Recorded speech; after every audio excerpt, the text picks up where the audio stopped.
Good morning.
Good morning, Cash. How are you?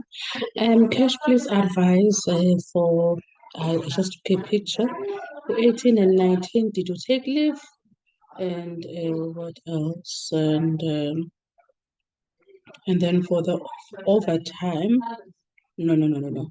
Let's start with Thursday. Thursday you went to that golf thing. And what time did you finish? I need to write it here. And also, okay, then I need to note your overtime. Tell me exactly what to write for overtime. Perfect. Bhekale esishoda ngebhandi. Oh, right. That's it, right. Izingane zami phela zithi inkulu. Ngase lethani la ingubo manje ngayifuni. Akufanele. Mm.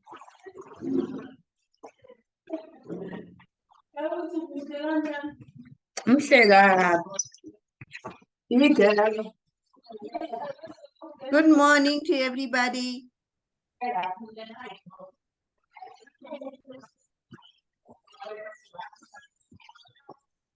Morning. How are you? Morning. Well, thanks.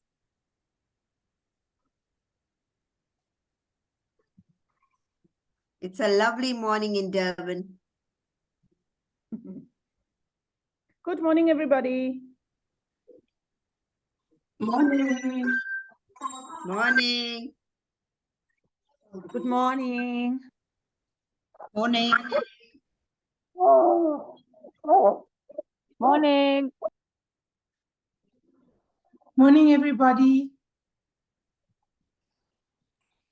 Good morning, everyone. Please send that Durban weather this side to Cape Town. It's so cold. I believe so. Even Joburg, I heard, is very, very cold.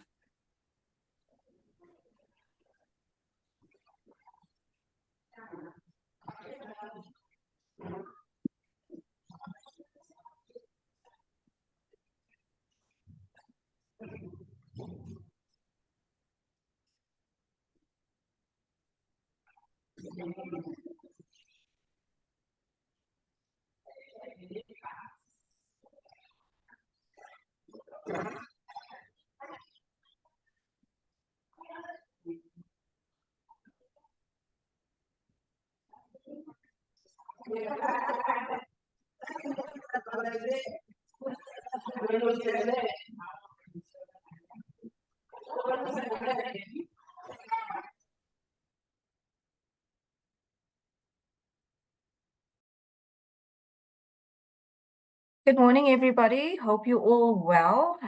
For those that's having cold weather, please stay warm. For those that's having lovely sunny weather in Durban, enjoy it while it lasts. We are scheduled to start in about 3 minutes. We're just waiting for some more members to attend. Thank you.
Can I please ask if all can register in the chat while we're waiting to begin? Thank you so much.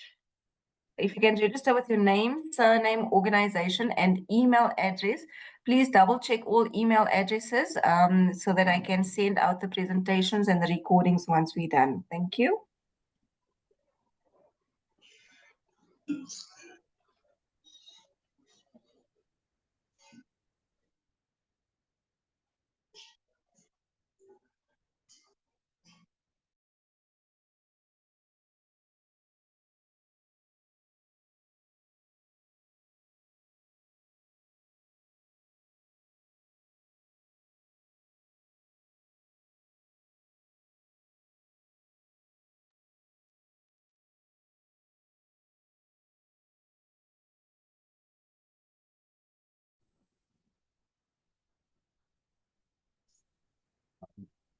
We're currently in a training right now, all of us. Yeah, online.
Rose, I think we can begin.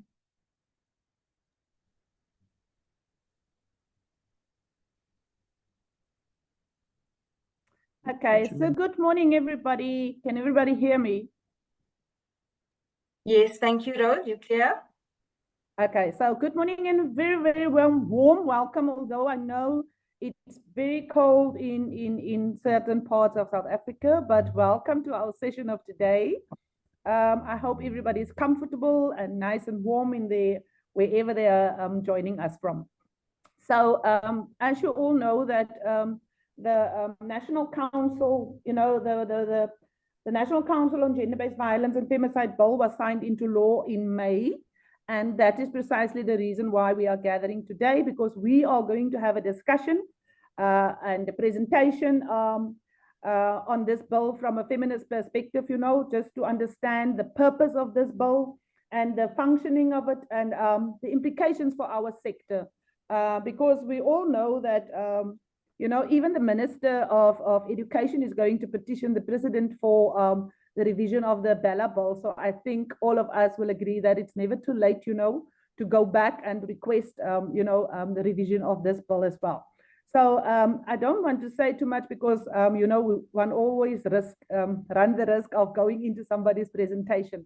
For today, we're going to have a presentation, and after the presentation, we will have to, we're gonna go into questions and answers, because our presenter only have until 9:45 to join us.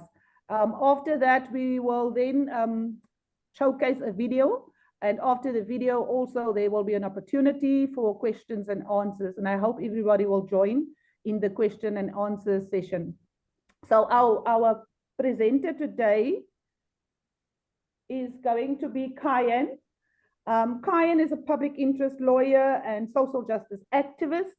She has 11 years experience in various NGOs, working on intersecting issues relating to gender equality, human rights, and vulnerable groups. She enjoys working both in strategic litigation and policy advocacy. Her mission is to ensure the lived realities of communities are reflected in policies and implemented in a substantive manner where access to justice is realized for all. She's a firm believer of feminist movement building. She works currently at Lawyers for Human Rights, but today she's joining us as a member of the Call to Action Collective. So over to you, Kayan, very welcome, and you may proceed with your presentation. Thank you, Rose. Can I just get a thumbs up if everyone can hear me? Okay. So good morning, everyone, and thank you, Rose, for the introduction. And from a chilly Johannesburg, thank you so much for the National Shelter Movement for inviting me in the role of the Call to Action Collective to present on unpacking the National Council on Gender-Based Violence and Femicide Act. So I'm trying to see how I slide control. Apologies. Okay, so very briefly about Call to Action. We are a platform of organizations, movements, women's groups, and individuals working on ending gender-based violence and femicide, established in 2018. It consists of currently over 90 civil society organizations, trade unions, and individual activists. Our ethos as the Call to Action Collective is that it's Black-led, led by women and gender non-binary people. And the collective has been instrumental in advocating for comprehensive strategies and frameworks to address GBVF. That includes the development and implementation of the NSP. So a little bit of background about how we got to the National Council Act, it's not the full name, but I'm just going to use abbreviations for the sake of time. So of course, we're all aware that this started, the inception was August 2018, where total shutdown happened. The 24 demands were then submitted to the president. And this culminated in the first presidential summit on GBVF hosted in November 2018. Following that, there was a declaration, and part of the demands and the declaration then resulted in the development of the National Strategic Plan on Gender-Based Violence and Femicide, which was released in March 2020. Thereafter, as part of the plan relating and linking to our demands and the declaration, we had a first version of the National Council Bill that was introduced in 2021. However, that magically kind of fell into the periphery, disappeared for about a year, and only resurfaced when we had our second summit on GBVF that was hosted in November 2022, where there were discussions about the contents of the National Council Bill and unpacking that. Following which, in May 2023, submissions were made and public were invited to make submissions, were extensive. And then they had public hearings where they invited people to engage in the public participation process on the 6th and 13th of June in 2023. A second version of this bill was then produced, and there were deliberations in the National Assembly in 2023 September. And the National Assembly then in October that year passed the bill and transmitted it to the National Council of Provinces for concurrence. This is just the normal legislative process that does happen with bills. There was then a second round of submissions on a new version of this bill, where public was then invited to make comments, and this happened in January 2024 this year. And because what we saw was an urgency in trying to get this pushed, whether it was political campaigning or the genuine concern to get the legislation passed before our elections and the change of government, that is debatable. But what we saw in March 2024 was that the National Council of Provinces deliberated on the bill and they passed it. And then in May, our president signed this bill into an act. And this is where we are currently at. So starting on the National Council on GBVF Act, I'm going to give a very brief summary on what the outline of the Act is. There are other sections that might be of interest, but you're more than welcome to read the Act in detail. So Section 3 deals with the establishment of the Council itself. We have the objects and functions of the Council set out in Sections 4 and 5. It then speaks about the process of how you can appoint board members of the Council in Section 6. And it provides for, in Sections 9 to 12, terms of the office of the Council, termination of membership of the board, etc. And then 15 to 17 are in relation to how the CEO is appointed and the secretariat who will then support the work of the board in relation to the council. Section 18 speaks about the funds of the council, and section 22 speaks about the establishment of norms and standards for provincial and local working groups. And finally, section 4 deals with when regulations can be made. So I'm going to start with an overview of the Act itself, and that relates to the objects and function of the council, which is in section 4 and 5. This is essentially the role of the council. They are to coordinate the structure and ensure a multi-sectoral approach between the relevant stakeholders in relation to prevention and elimination of GBVF. So that is outlined in the NSP. They are to set short, medium, and long-term priorities that are aligned with the NSP. And they are to facilitate sharing best practices or information. And what I've highlighted really importantly for us to note is that they're supposed to develop an action plan no later than 6 months after its establishment. It needs to be adequately costed and implemented effectively.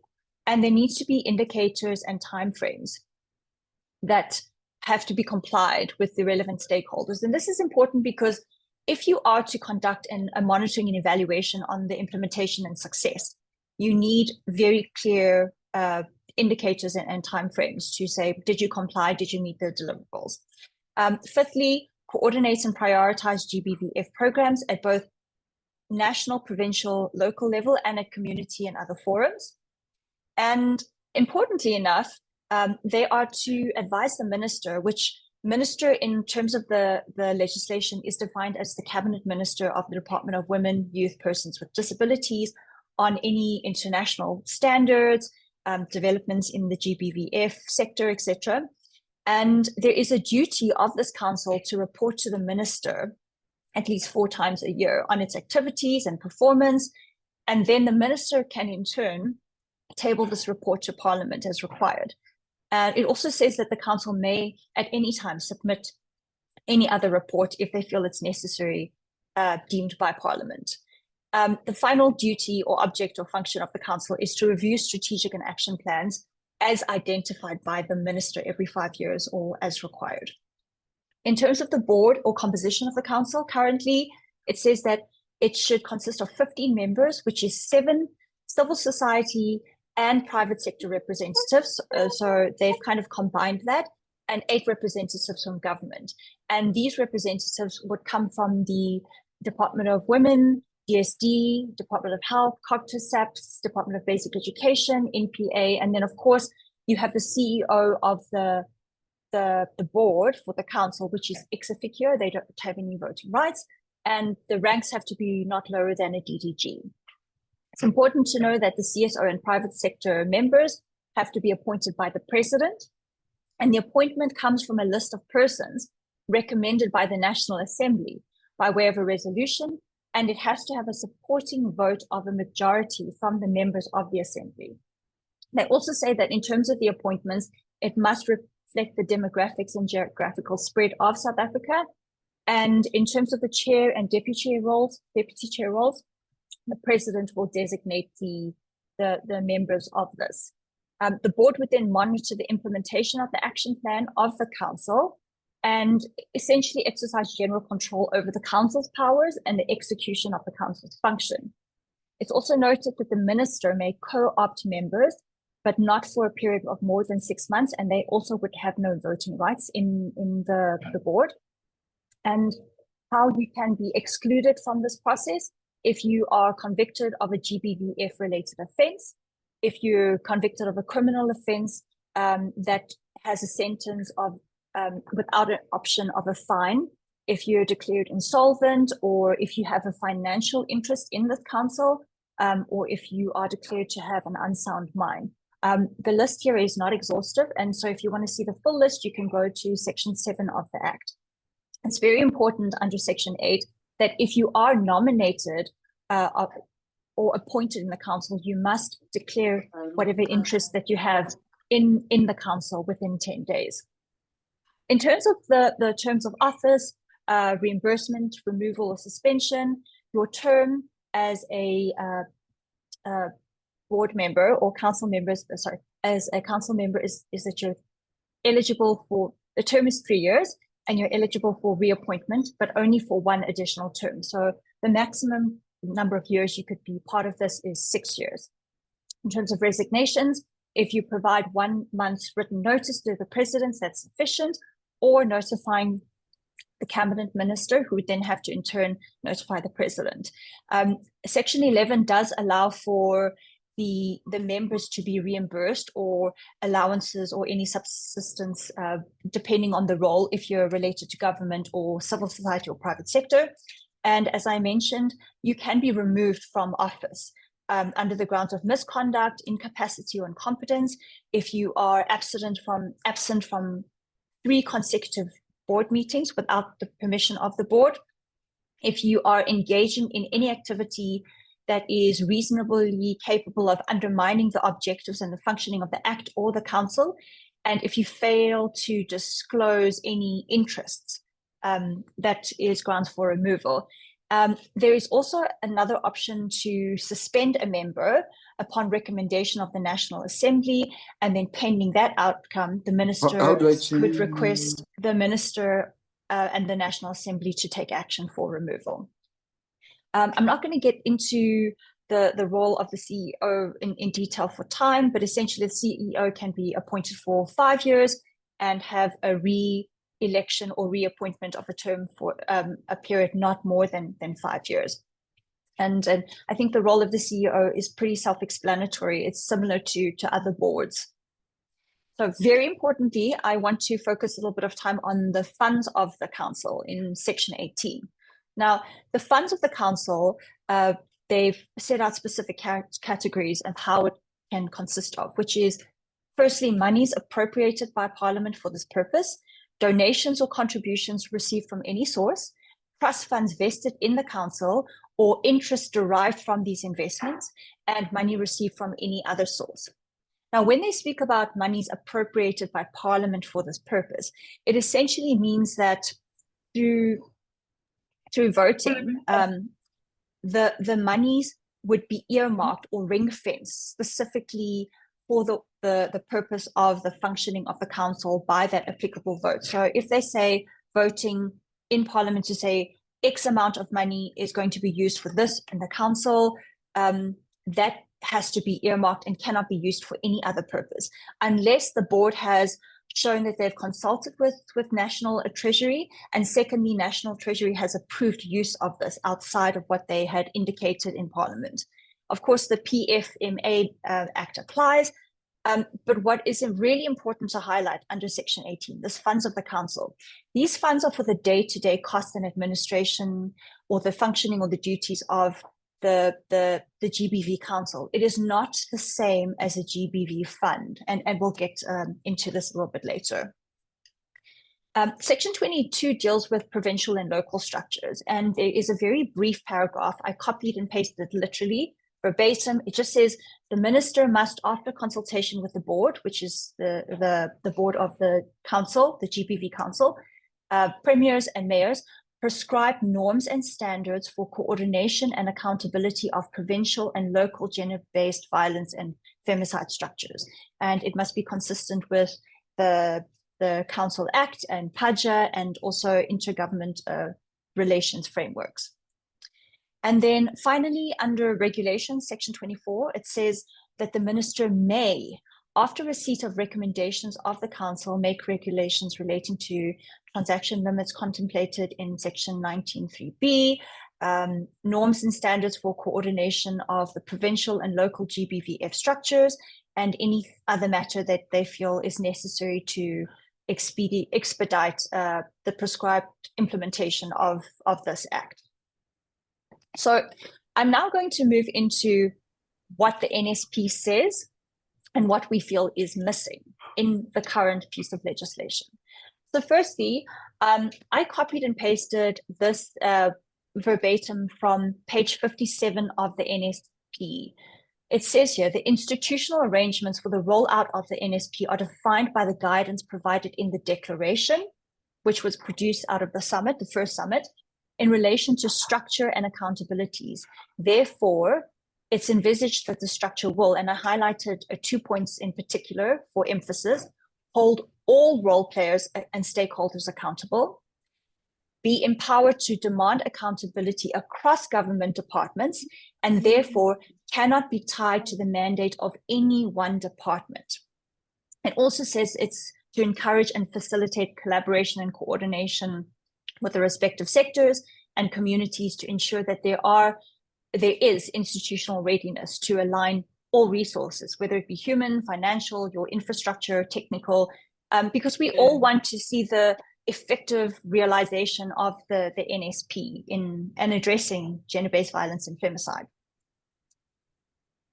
So I'm now going to move on to institutional structure, because I think that is a key point that we wish to highlight as the Call to Action Collective. On the right-hand side, you will see a diagram that I've literally taken out of page 58 of the NSP. I think we don't need to get into a debate that the NSP was a collective development document. I mean, civil society, private sector, development partners, and government engaged over a period to develop this, and this is what resulted. This is the product. So first of all, I just want to highlight that this was carefully designed and intentional for overall accountability, as I highlighted in the previous slide. And so at the top, you will see that there is the presidency, the political champion, and we feel that as the presidency, as the political champion, they should be demonstrating leadership at the highest level. And we feel that this has been lackluster to date. So, you know, reflecting it back in terms of our journey in one of the slides, we started this process through the total shutdown in 2018. Demands were submitted, and we focused specifically on the president because we felt that the buck stops with him. He should be able to provide political commitment and leadership to ensuring that all departments and the relevant design structures are ultimately supposed to do what they're set out to do within the NSP. So he sets the priorities, and this is why, again, when designing the NSP, we acknowledge that the presidency was placed at the top, recognize that there is power and influence over the structures. So when we saw in the interim ministerial committee, if the IMC fails to meet, it is the role of the presidency to champion and troubleshoot the issues. He is the embodiment of political willingness. And so past examples that we've seen that he has been able to demonstrate leadership in this regard is when he convened Parliament during COVID and urged departments to repurpose their budgets for Iraq. Some of the core components of political leadership should be ensuring the NSP stays on track, that there are no unilateral deviations from the plan, and that if there is a need to change any plan, that there must be agreement preceded by consultations. Timeframes are respected, and again, demonstrating political will. So in terms of the point about no unilateral deviations from the plan, I think we have seen, unfortunately, some examples of this happening. So first of all, in 2021, as Call to Action and other civil society members, we had to protest against the establishment of a trust in relation to the NSP bill. This was completely not in line with the NSP. They literally just developed this trust and said, okay, this is what we're going to push. Without any consultation and alerting anyone, they published an advert nationally saying, why don't you apply to be a member of this trust? There was also the issue of the National Council bill in itself. I alluded to the fact in 2020 that it was introduced, it disappeared for a full year, and only resurfaced on the eve of the summit, where this was then discussed at the second NSP, sorry, the second GBVF summit. Thirdly, we have seen the Department of Women and other departments publish a scorecard or report on the implementation of the NSP, but that the reported indicators that they developed are not even within the NSP plan. There are specific indicators that were devised under the monitoring and evaluation pillar. So where did they get this from?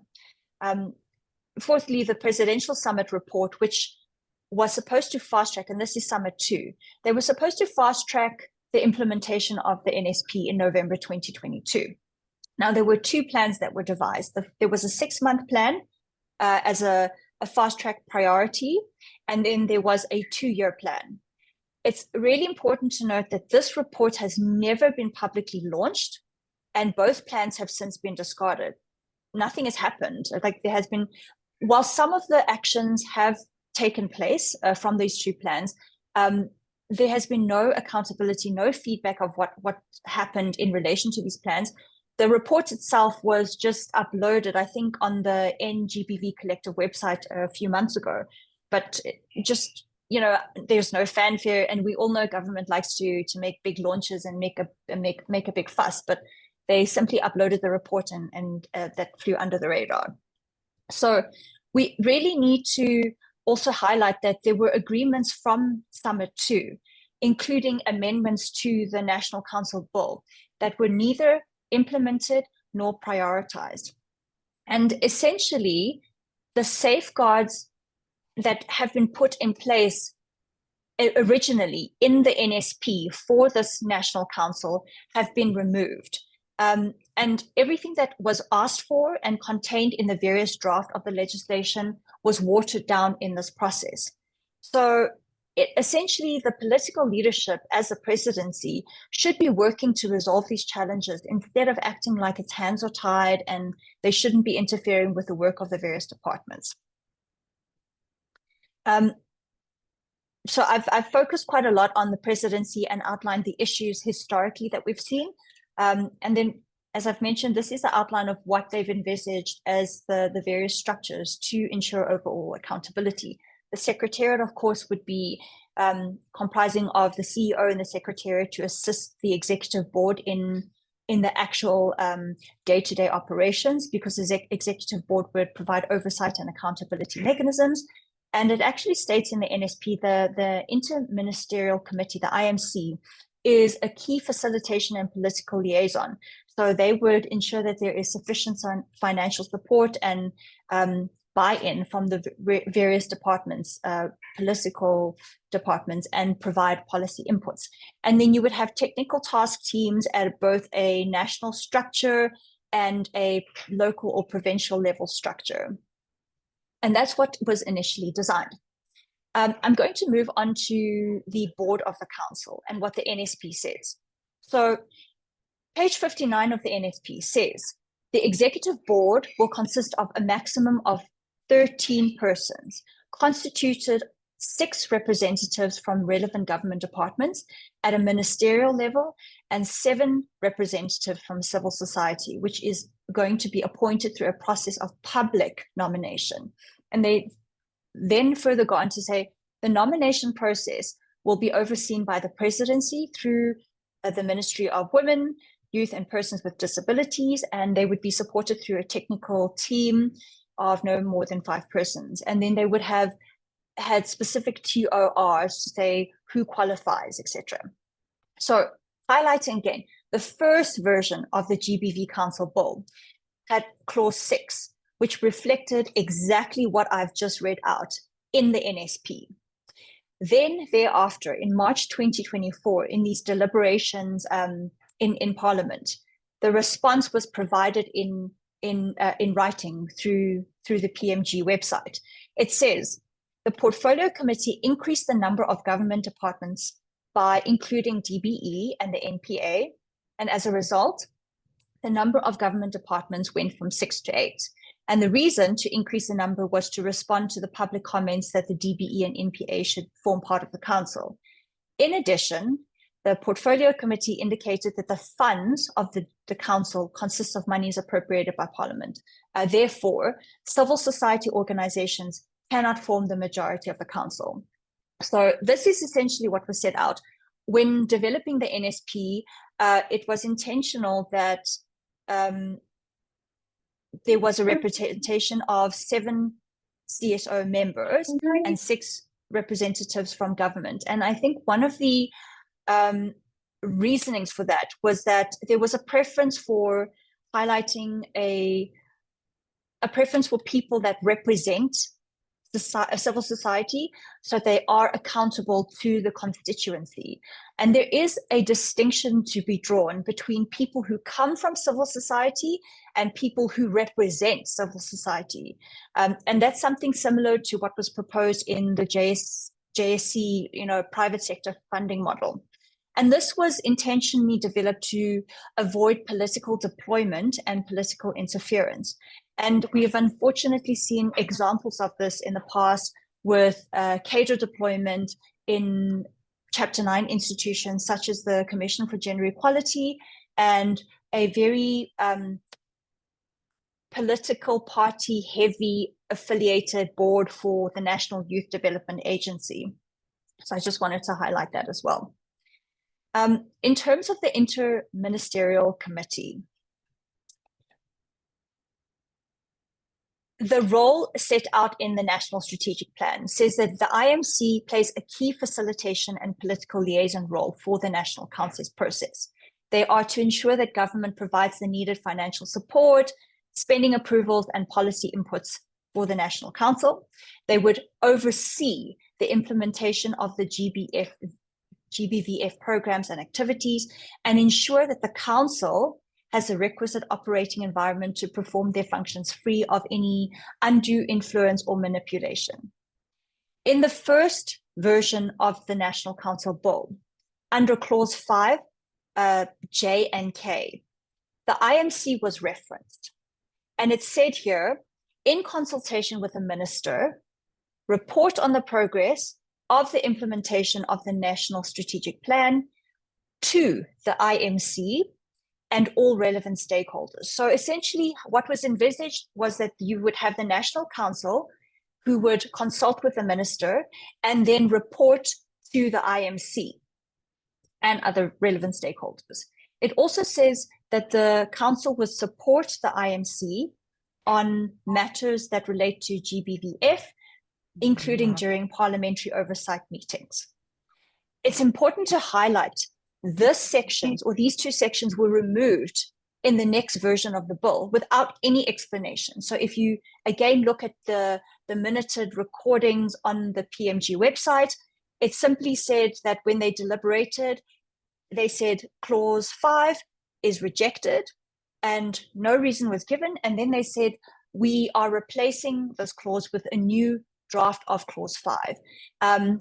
And the old version and the new version that I'm referring to mirror each other, except that the new version has completely removed clause 5, J and K, which has any reference to an IMC. I also want to highlight, and this is important for context, page 62 of the NSP says, direct reporting from the council is now made to the minister per the legislation. And actually 62 of the NSP had said the Department of Women and Youth and Persons with Disabilities will play a key role in overseeing the overall implementation plan with the ultimate accountability to the National Council.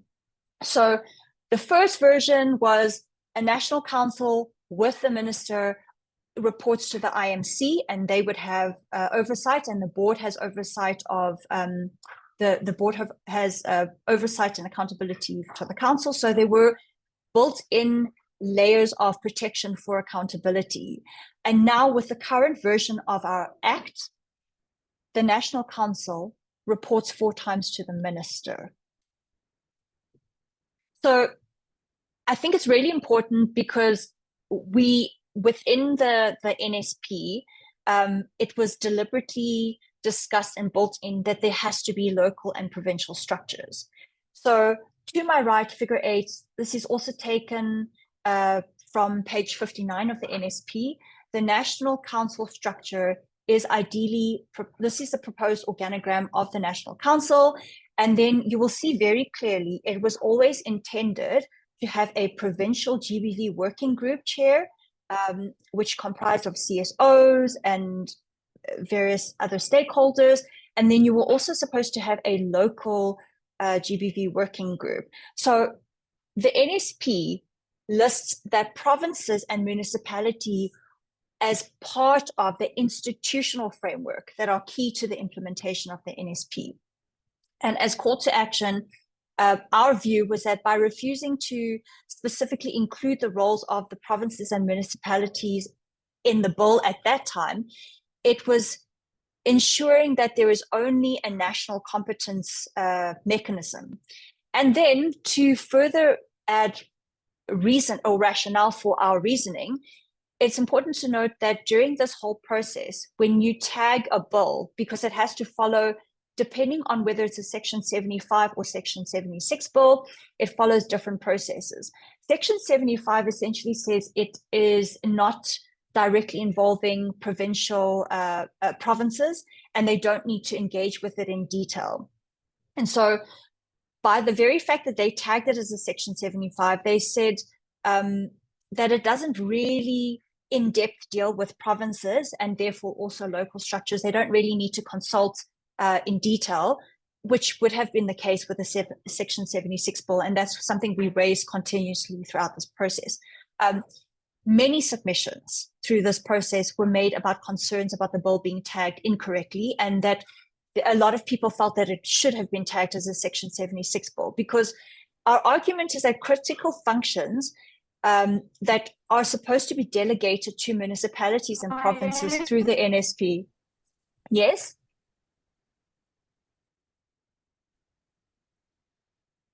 I'm just going to continue. The council needs to exert influence over the budgets and plannings, and this was really important. I'm not going to get to the response, but there was a response by Parliament. Our view was that this was really not a sufficient point and for reasoning for them to tag it. Because they also said that Section 22 of the Act already deals with prescribing norms and standards, but I will get to that in a bit. So regulations are really important because it kind of gives life to the legislation. The legislation says these are the parameters, but the regulations are basically the vehicle to tell you exactly how things are to be done. And our view is that the current version of the Act, in terms of what they say about regulations in Section 24, falls short of obligations that are envisaged in the NSP. As I've mentioned, the regulations are intended to prescribe norms and standards for accountability and coordination, but this is very different from being a provincial or even local lead as envisaged in the NSP. So it is also further mentioned in Section 24, as I highlighted, that the minister may provide regulations to the norms and standards for provinces and local working groups. They don't stipulate time. It is the wording in itself says that the minister can decide not to. And I think that really runs a risk of an ineffectual GBV council and a board, essentially. Finally, on funding. It's very important to note that the Government Gazette in October 2021, it said that the functions to the GBV Council are to establish and manage a national fund for GBVF. The current version, the current Act is silent on the duties of this and to establish clear processes for allocation of funds. They only speak about funds for the implementation or the administrative functioning of a GBV council, but they don't speak about a GBV fund whatsoever. And in response to this, Parliament had said, yes, in the initial draft bill, we had something about the establishment of the GBV fund, but then we consulted with National Treasury and they said we need to remove it because they viewed it as establishing a fund is different from establishing a council. But this is problematic because throughout this whole process of the NSP and the summit recommendations, it stated that legislation for the National Council is also important to ensure that the government departments are resourced and that there is funding that is ring-fenced and creates a GBV fund as prescribed in the NSP. So they are conflating the issues of having a GBV council and saying the GBV council needs to ensure that the GBV fund is established. Nothing prevents them from doing a separate legislation that says this is how we envisage the GBV fund will look. That's the product. But the legislative duty is now completely, it has disappeared into legal periphery. So no, there is no certainty about what's going to happen next and who would have oversight and duties, because this would be a mandate legislated within. So I think in conclusion, we believe as call to action that the current act for the National Council leaves a very concerning gap in terms of what was discussed and agreed upon and developed in the NSP and the summit priorities and commitments. And it essentially will leave issues of accountability and in effect of things that we have as a collective and a feminist movement fought hard for. So I'm going to stop sharing and maybe open up for any questions or comments. Thank you. Thank you so much, Kayan, for a very detailed presentation. And I think we can safely say that this presentation was now the act made simple for us, you know, that don't always know how to read an act. So thank you very, very much. I just want to remind everybody that is on the tuned in, please sign the register, give us your correct email address, because in the past a lot of emails bounced when we tried to send you the presentations. So please make sure that you do that.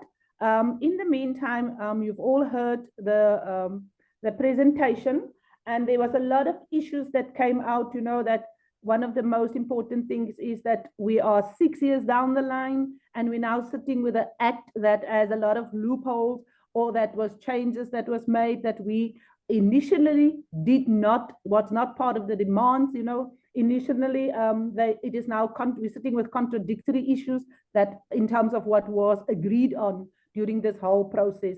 I think she mentioned the part where the ratio of civil society versus government officials, government departments, that is now that forms part of the act. The fund of the whole thingy was removed from the law, and the uncertainty around the municipalities and provinces' roles when it comes to the act. So I'm going to open up the floor now for questions, and I would like us to, if it's okay with you, can we address 3 questions at a time?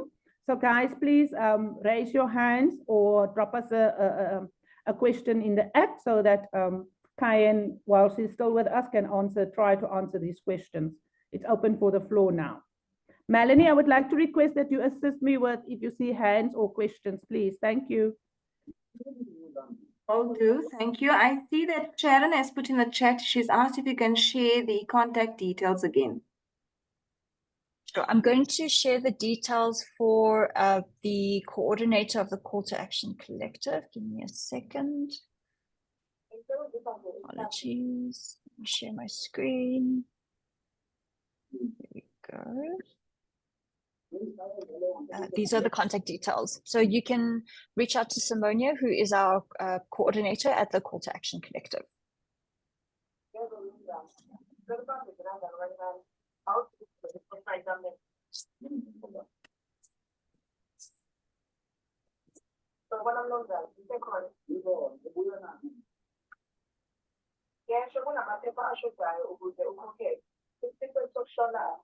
Any questions Thanks, for Melanie. Kayan, guys? Maybe I see Kailash, Kailash. we've got a question from Kailash. Go ahead, Kailash.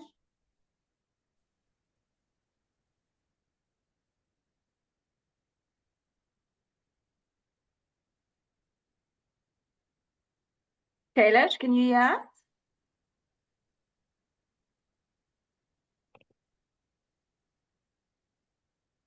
Kailash, you muted.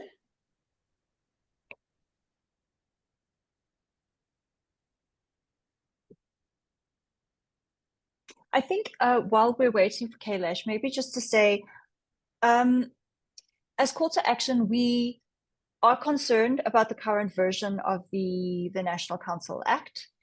And because we do, and I like in many different spaces we operate, we do see an opportunity to now engage with the new government roles after the GNU.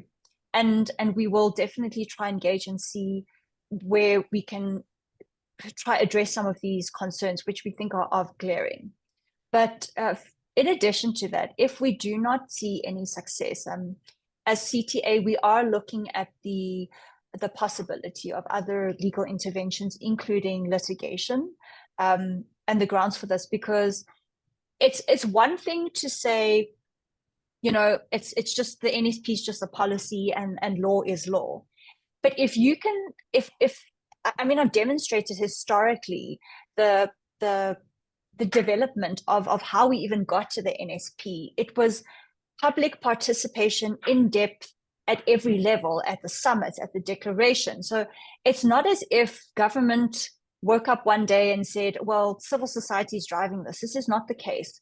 We have been working as feminist organizations for over a decade on the NSP. And so it is really important for us to try engage on this, and failing which, I think we should be considering litigation to hold government to account, because they are taking us for fools. Sharon, my question is what the next steps to address these challenges? Also, how can NGOs need to be part of the action, of call to action join? Thanks, Sharon. I think if you just contact the details, then that should be possible. Kailash, please go ahead. Thank you. Morning, everyone. I was battling my mic. Kayan, thanks for a great presentation. I worked at the presidency and was on the secretariat to the IMC for interministerial committees on the mining towns. So I have some, I worked there for 5 years, and I have some understanding of how these arrangements tend to pan out. And my question is, why is there an emphasis on an IMC as a in the institutional structure, apart from looking at coordinating the work of government and departments specifically, given that IMCs do not have a clear legal mandate, in terms of decision making and directing the work of departments that would be left to each minister. I mean, that's the one concern. The second is, when the IMC for mining towns was established, the funding for work in mining towns was top sliced from the Department of Human Settlements. Now, I think just in terms of my understanding of how government departments work, no one department beside perhaps social development has a budget specifically for GBV. And, can that be used, or how can that be maneuvered in terms of looking at a budget to capacitate departments, not merely the functioning of the council, because that is where things start falling down when you don't have resources. And then, this very narrow idea in government departments of their mandate. I think that's my concern, in terms of emphasis on an IMC and resources for the functioning of government departments. I mean, there are other reflections on provinces and local iterations, which I can also provide later if colleagues need. But just in terms of the national duties and the legal standing of an IMC, as well as the possibility of looking at top slicing, some of the department's budgets for ring fence funding for departments and not the function of the council. Thanks, Kailash. Very, very great questions. I think my role to highlight the IMC. So this was, and I can't take credit because I think many stakeholders, including other civil society representatives, had developed this sort of model that I'd indicated in the presentation. It's not so much, and maybe it seems like the presentation was emphasizing the IMC. It was just to highlight that there was the role of the IMC, which was supposed to be, the council was supposed to report to as an additional layer of oversight, who would then essentially provide feedback to the presidency as well.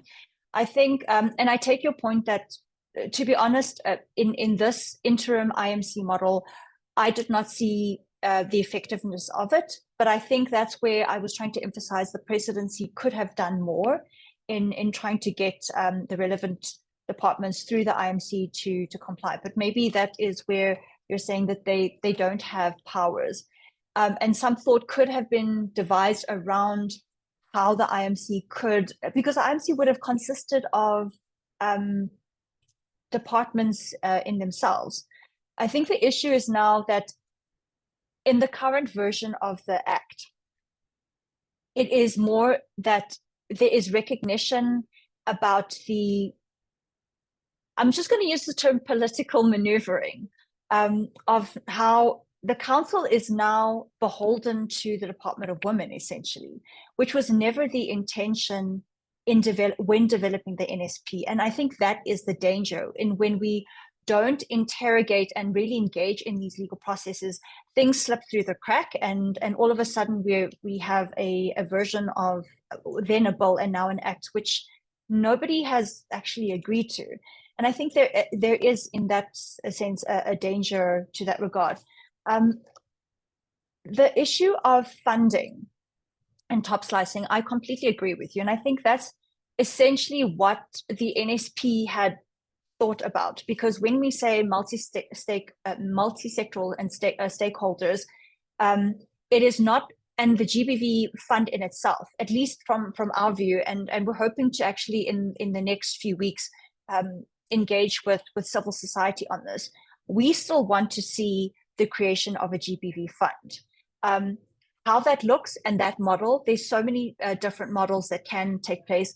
We want to explore that quite collaboratively to see what is the best model. I agree with you, it cannot only be government funding this. I think through the different models, there should be opportunity to look at involvement of private sector. The current interim private sector-led GBV fund was never intended to be a permanent solution. Government does have to lead. And I think the departments do have to ring fence. And this is what one of the reports in 2021 on the interim progress a year after the implementation or the introduction of the NSP in 2020 was, that many departments weren't embedding the NSP in their departments, which essentially meant that the budgets weren't reflecting the interventions that they had to do. And if you don't ring fence, as you say, Kailash, specific amounts through departments towards a GBV fund, to say, for example, if DOJ has to operate within Pillar 3, they know these are their duties, this is the budget that has to be ring fenced, then you will run the risk of just reallocating those funds within your budget to another emergency that comes up. But we cannot ignore the fact that GBVF in our country is a pandemic. It is a crucial, in a crisis. And so we cannot afford to not take interventions in this regard. I hope that answers your question, and apologize for the roundabout way of answering it. Fine, thank you. Just to come back to Sharon's question, I think litigation will be the last option. So her question was, what is the next immediate steps that are going to be taken to address these challenges, and maybe how can we as a collective get involved? Sure. I think there needs to be some advocacy intervention. So as I've mentioned, we have a new government through the GNU. I think that would be the first port of call, that we want to engage with them and highlight.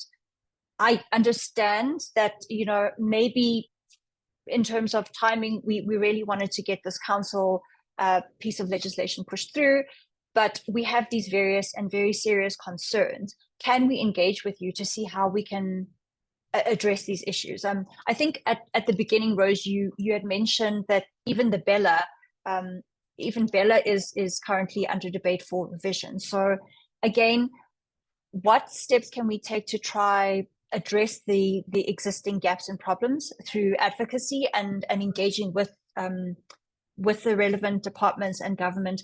That would absolutely be our our first step. And I think if there is interest, I can certainly just let the coordinator know through the advocacy working group that there's a lot of interest to want to engage in this further and come up with an action plan to engage, and how do we as a collective of feminist organizations, feminist movements engage to try address the shortcomings before we consider litigation. Because I agree with you, that should always be a measure of last resort. Okay, so thank you again. If there's any other questions, we can release Kayan, because I know you have another appointment that you need to get to. So thank you so much. We really appreciate it. And I think, I hope that this is the beginning of a very lucrative, continued partnership between feminist movements and organizations to fight for what is right, and to fight for, what we've asked for. Because we are in the business of saving lives, and we need things to be right in order to do that. So thank you so much. Thank you. Thank you, everyone. Have a good day.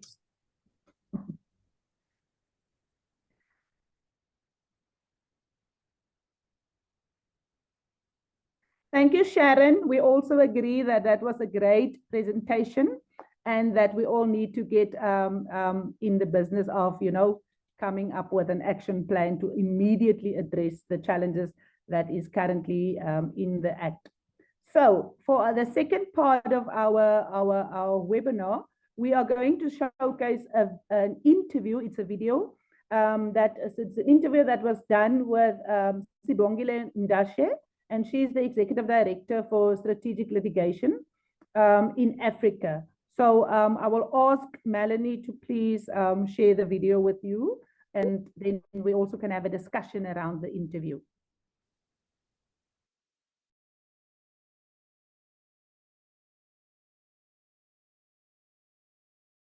If I can please ask if all can confirm if they can see, and I'm about to press play, and if you can hear, if you can give me a thumbs up. Thank you. We can see. You can start the video. Yes, we can see the video. By the International Center for Journalists has revealed that women and girls are being subjected to abuse online. Can you The hear? Initiative for Strategic Litigation in Africa is calling on the new Justice Minister, Thembisi Melani, to act against the growing trend. In May, President Cyril Ramaphosa signed the National Council on Gender-Based Violence and Femicide Bill into law. However, activists say the act does not address online gender-based violence. I am joined now by Executive Director for the Initiative for Strategic Litigation in Africa, that's Sibongile Ndashe, to chat more about this issue. Sibongile, a pleasure to have you on the program this afternoon.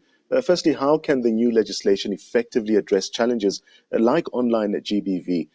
And what additional measures are needed to protect especially vulnerable groups? This legislation is not intended to do that. There are other pieces of legislation. This legislation is here to help set up an institutional framework for responding to gender-based violence and femicide. One of the things that we have agreed to when we adopted the National Strategic Plan on Gender-Based Violence and Femicide was that there is a council that will be created, and we also talked about the coordination of the response between various government departments. We talked about the establishment of a fund that is going to resource the response. So this is what this legislation is intended to do. It is not about talking about different forms of violence. There are other pieces of legislation that deal with that. Right. So what role can civil society organizations then play in really holding authorities accountable, but also ensuring the effective implementation of gender-based violence laws here? We are entering the 7th administration with a very different message from government compared to how we entered the 6th administration, where we were very collaborative. We have wasted an entire administration being strung kind of along into pointless meetings by government. When the movement of the total shutdown started in 2018, we agreed on this framework. This legislation just came into effect very recently. So we spent 6 years from August of 2018 until where we are now. This legislation that has been passed has got serious defects, and it is not fit for purpose. It will not help us to coordinate the response. It has been the most disrespectful way of engaging with civil society over a period of 6 years, because the act that we see now is contrary to a number of things that we have agreed to. If you remember, we had 2 presidential summits on gender-based violence and femicide. And some of the examples of what they have changed in this legislation that was finally passed was that the NSP, the National Strategic Plan, had 13 people as part of the board of this council. 7 of the seats went to civil society and 6 of the seats went to government. They have now changed it. Government has got the majority of the seats. They've got 8 and civil society got 7. We talked about the establishment of the fund under this legislation. They have completely removed this fund in this law that was passed. So the question of how the response is going to be resourced has once again been left hanging. Finally, we asked, and it's also in the National Strategic Plan, that the role of the municipalities and the provinces be elaborated so that we create our obligations for them. They have now just limited the application of this to kind of a national government by the establishment of this council, and only went as far as saying that the minister is going to consult, with may actually, it's not even peremptory, with provinces and municipalities about setting standards for accountability and the like. So we are really not being taken seriously, and we are seriously considering challenging this new legislation where they just want to set up a council that has got no teeth. And speaking more broadly, in what ways does gender-based violence then impact broader societal structures? And how can legal frameworks then address these systematic issues that we've highlighted? When we established this National Strategic Plan, it's one of the best strategic plans globally, actually. So when we were engaged in this process with government to say we are agreeing that this is a roadmap, we said our response rests on 6 pillars. We said there needs to be a coordinated response where there is accountability and serious commitment to leadership. This is what we have not seen. So the institutional framework that's established by the National Strategic Plan still does not exist. And this plan came into effect in 2020. We talked about resourcing the issue of prevention of violence, because we do understand that. And for as long as we live in a society where violence is justified, tolerated, and even accepted, we are really not doing much, to prevent it. So the work is really about what we are doing in schools, our churches, our community, all our agents of socialization need to have this mandate to prevent violence, where we really talk about it. And everyone gets to understand what are the causes and consequences of gender-based violence, because we have been saying it is different from other forms of violence. It's not about being mugged and all of those things. At the heart of this violence, this killing of women, this rape of women, we are talking about people who have entitlement to women's bodies, or who feel that women are second-class citizens and therefore they deserve to die if they do not listen or do not follow, what's being said to them.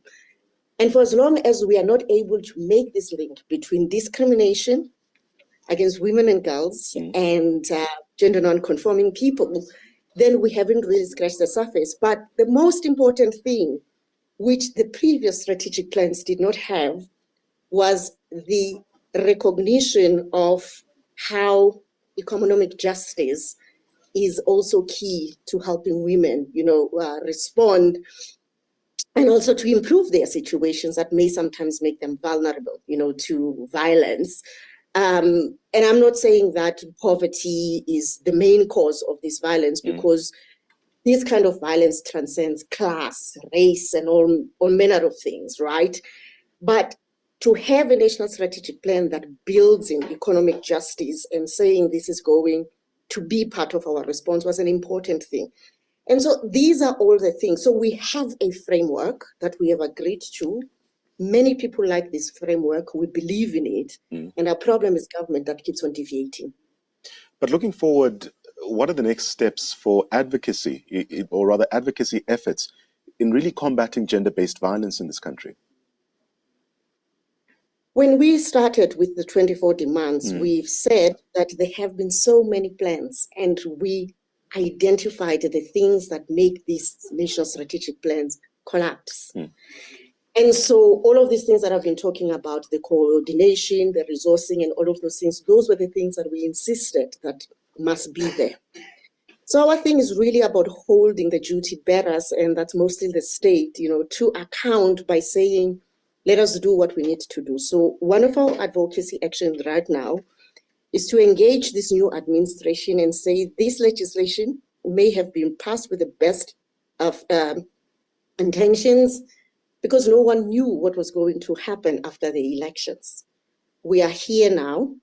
We need to fix all of these problems. We had an agreement at the second presidential summit in November of 2022, and need this government, to really do what it promised it was going to do.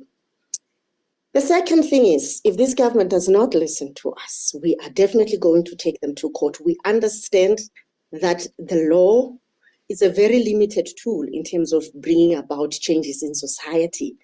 And we feel very sad that the courts most of the time are made to be the last line of defense after Parliament and the executive have failed to do their part. And so when we started engaging and wasted our time in the sixth administration, we said we don't want to continue suing this government, but this is where they have forced us to do. So that's the advocacy action item for us as we begin to engage with this administration. Spoiling Ndashe, thank you so much for your time and sharing insights into the legislative landscape and also looking at the ongoing fight against gender-based violence.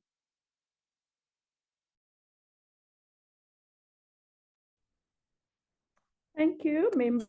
There you have it.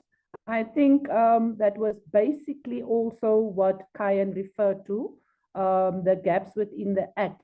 So we'll open the floor for a bit of discussions. I think Kayan left, so I don't know if there's any questions, then we can see amongst ourselves how can we address some questions. But for now, if you want to have a comment, please feel free to speak to what we've just seen.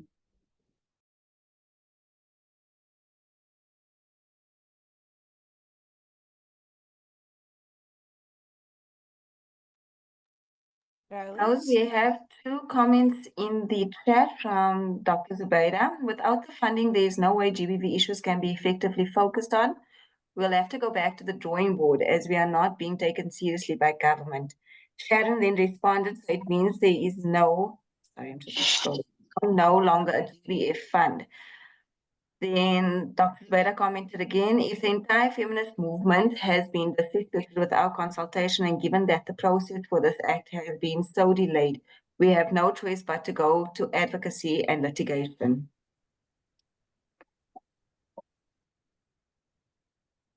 Thank you, Melanie. Yeah, it seems that everything in South Africa, goes along with the fight. So we are so used to it, and I think if that's what we need to do, then we will do it. Any other comments?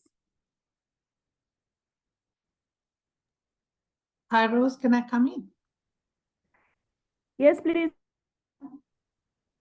I was just going to say that I think it's going to be really important for all civil society organizations to really come together and speak with one voice on the bill and the problems that have already been highlighted by both Kayan and, of course, Sibongile, who clarified it again.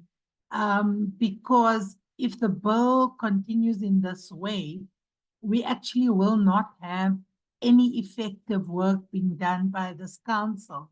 The other problem is it's too government heavy, and if civil society doesn't have a stronger mandate, it will be really problematic. As we know, with everything that government does, it becomes problematic. So it has to be driven more by civil society.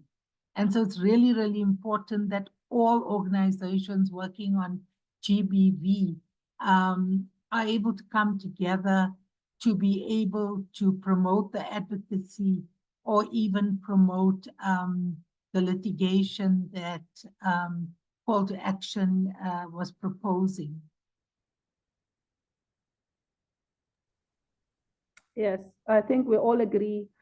Guys, I Ma'am, also have a comment. Thank you. Sorry, man, I was looking for the hand, but I couldn't find, to raise the hand. So just wanted to can say I- that, yeah, I just wanted to say that, it's really, it's an act now. So it's no longer a bill, Zubaida. So now it is really, what are the actions we're going to take? And as civil society, I mean, we rose in 2018 with the total shutdown movement, but it feels like, we've not moved now. It's 6 years later. August is in a few weeks' time.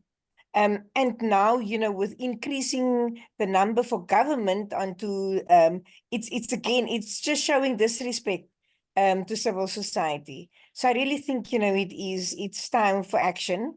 But my question is actually now, so with the act now, there is no longer a GBVF fund. It's a question that I'm also asking. Thank you. Yeah, Sharon, I think you have paved the way forward for us now. But I think in terms of the fund, as Kyan mentioned, that they will now probably come up with another act in terms of the fund, how that is going to unfold in terms of gender-based violence. But we will have to see that. I think what I like now is that Sharon came up with maybe a suggestion as to what is going to be our way forward, what do we need to do immediately. But first, before we get to that, I would like to ask Ma'am Itumeleng, if she's still on. I see she registered. In terms of DSD, what is your stance, with this whole act? Because we all can see how this thing is going to unfold. This is going to be put on the doorstep of DSD.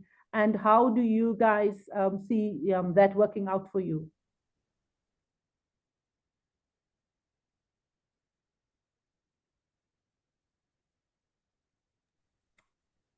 Ma'am Itumeleng, are you there?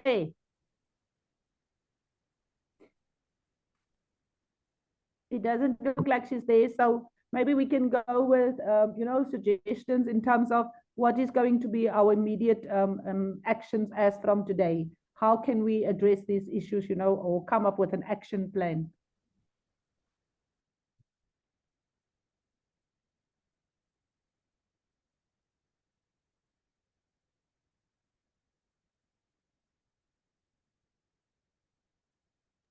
So Rose, again, me without putting up my hand.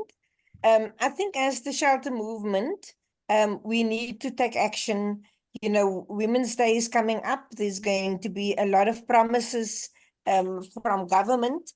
And I think, we should use the opportunity to say, just what it is, how we feel as a sector about it. But I think that the NSMSA should bring out a statement perhaps, and make it public, and also then see what kind of support we get. So that is just my opinion as a board member. Thank you. Thank you so much, Sharon. I think that's a very valid idea and suggestion that we will definitely take on as the NSM. Any other, I think Cornette Davis, she said, while we are talking about legislation and government commitment, what is happening on the ground, where GBV victims are currently not receiving enough support? Who is funding the shelters to provide places of safety while all of this is happening? Cornette, I think maybe we can also include that in terms of our statement for Women's Month, so that can go hand in hand with our current concerns and challenges. But thank you for the comment. Any other comment? Can I come in there? Yeah. Yes, please. Just in terms of Cornette's response to that, Gauteng shelters have been battling to date and even up to now there are many, many shelters, and not only shelters, other sections of civil society, the disabled, and a whole range of other organizations that provide services to the vulnerable have not been funded. There's still some hope now that they have a new MEC at social development in Gauteng. But this has happened for a second year consecutively. And this is a huge problem when we can't even fund at a provincial level adequately to ensure that the most vulnerable are taken care of. It's going to be, a really big fight on our hands to get this done nationally for a GBV council to be addressing the funds.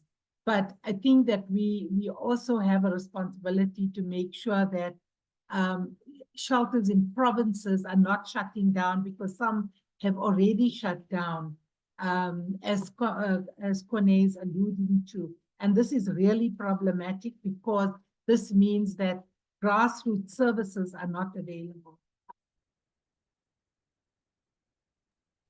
Thanks. Thank you, Doctor.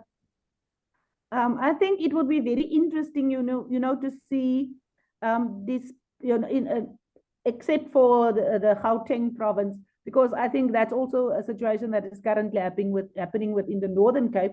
So it would be interesting to see if we can get, maybe an idea of what is currently happening in the country when it comes to the funding of the shelters and GBV organizations, so that we can also include that when we, make bold statements during your Women's Month. Any other comments?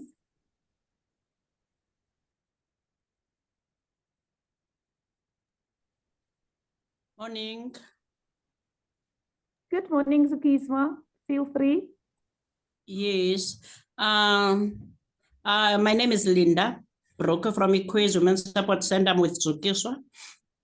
Just wanted to add something. We joined you late due to the network problem. We're experiencing a problem here. But I just wanted to add something on what Dr. Zubeida is saying about the funding in terms of the Eastern Cape.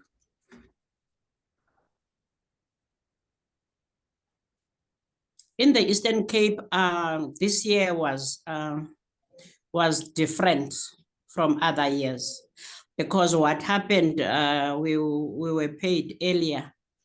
That means in May. We used to get funding around July, August in the Eastern Cape, but this year was different. I didn't hear anything from other shelters, but I know that we have been paid earlier this year by DST, all the shelters I know in the Eastern Cape. So we didn't have a problem. Yeah, that's good news. I think what we have to look at it, why was it early this year? Because it used to be late. So the question is why?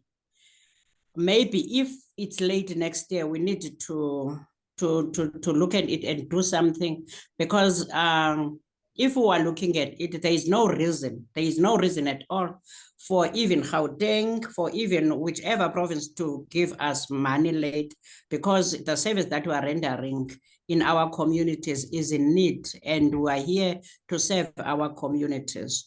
So there is no reason. We have not to accept that we received the funding late. We have to do something. I thank you. Thank you, Linda. Any other comments?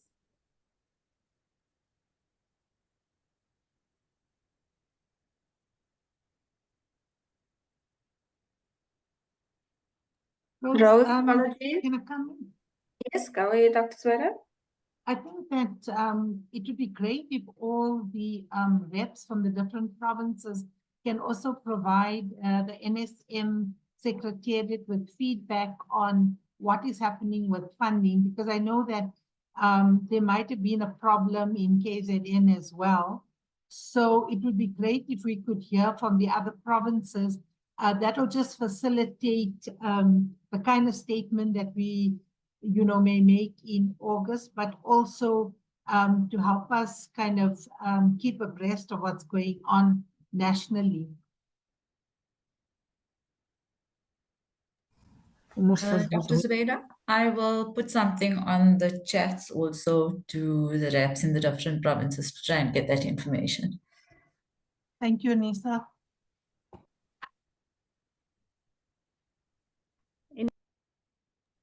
Anybody else? Just a quick reminder before we wrap up that if all can please register on the chat with the name, surname, organization, and email.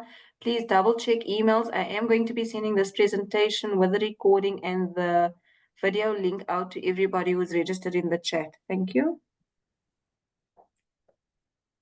So with that said, all that remains now is for me to thank everybody. Thank you, Melanie, for all the hard work putting together the webinars, you and Anisha.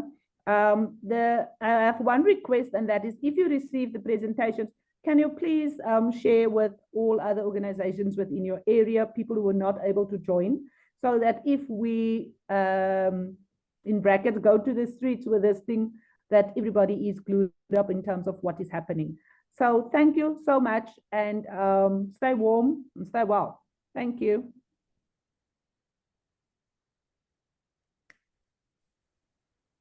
Thank you so much, Rose and Cayenne and Andrea Joy as well, who assisted with today's presentation. Thank you, Anissa. On behalf of the NSM, we feel that today was a great success, and we thank everybody all for their participation and taking the time out to join us. Thank you. Absolutely. Thank you very much. Thanks for the Thank you, informative everybody. webinar. Bye.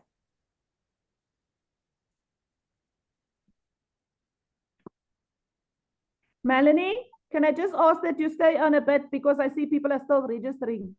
Great. I've seen it as well. Thank Okay. you, Rose. Okay. Thanks. Thank you. Bye. Bye.